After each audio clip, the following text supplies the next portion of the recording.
Well, it was like doing a number. I can answer. No, it was like the first time in my life I felt like I got on stage and did a number.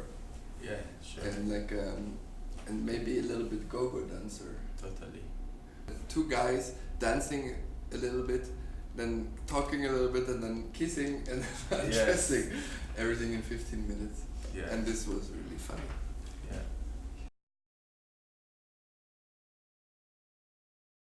In some very simple way, the performance is a kind of order of an evening, like a sequence of an evening, of an encounter.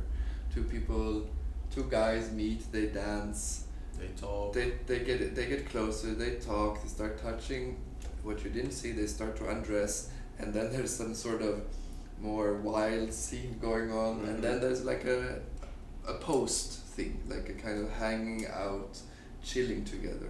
So if you would look at it in a very narrative, plain way, that is somehow the sequence of the performance.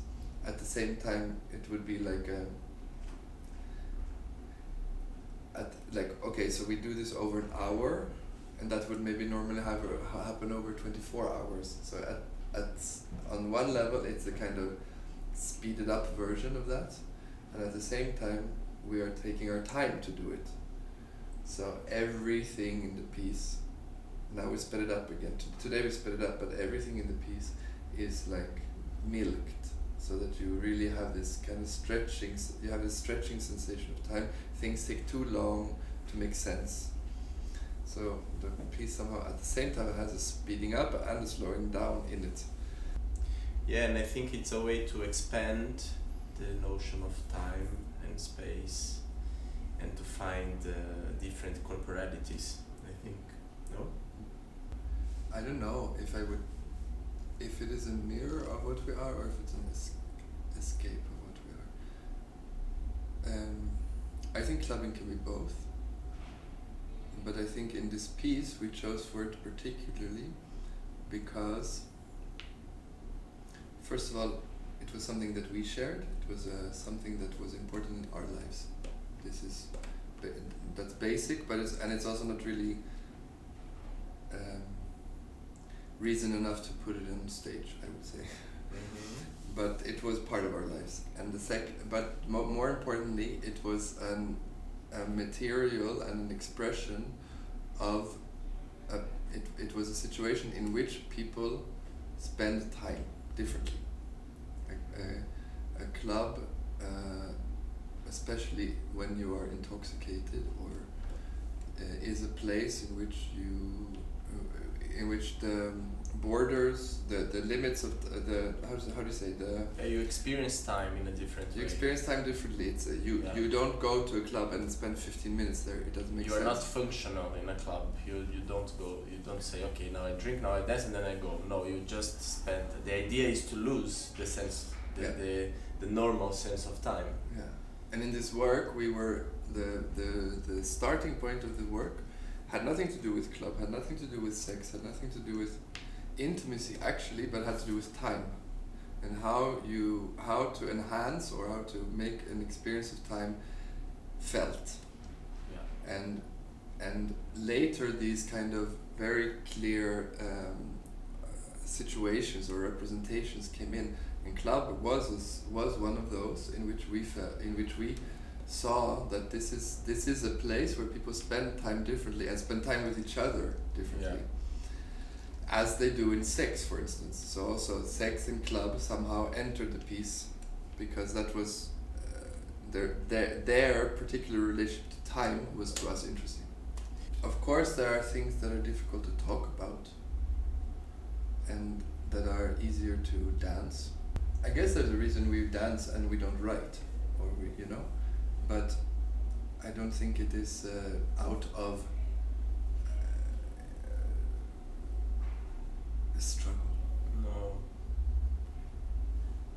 Yeah, no, I don't know. Maybe maybe what you relate to also, because in the performance there's a kind of voice that comes out that is not intelligible. It is a kind of muffled, monstrous voice almost. Yeah. And for us that was more like we wanted more to we didn't want to tell a story through words. We didn't want people to be busy with the meaning of something, or to be busy with the mundaneness of the conversation we're having, or even think about it. It was more about the material of the voice, or the way that the voice is an extension of our movement and our bodies, or the way that the voice is something that connects two people through conversation in an immaterial way. So it was more about the voice and its capacities, to between people, and its immateriality, although it is material somehow. There is a communication happening all the time, but in different levels. No, we try to not to have a hierarchy.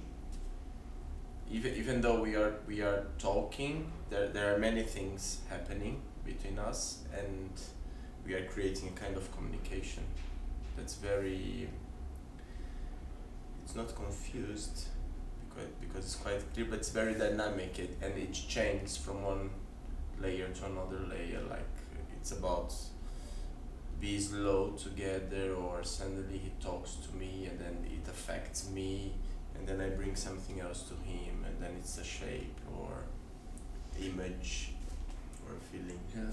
The hierarchy between when I deal with something immaterial between me and Thiago, or the or my voice as an extension, or as a way to reach out, the same way I deal with the speaker, but there it is, something tangible.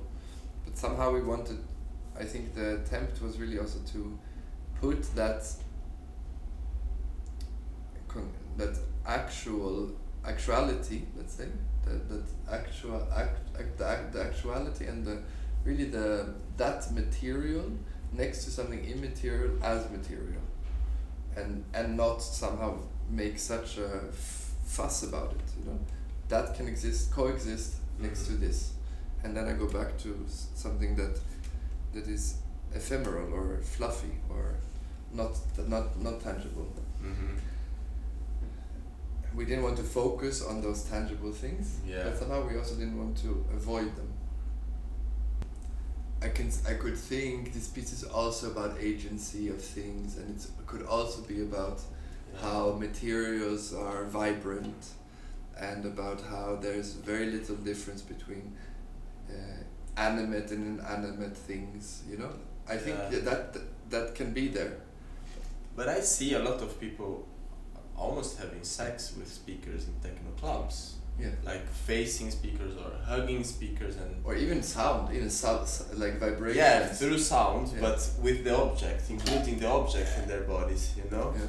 I think it's more in this level. It's more like, you know, material way, like the vibration and how you integrate in your body the speaker. Yeah.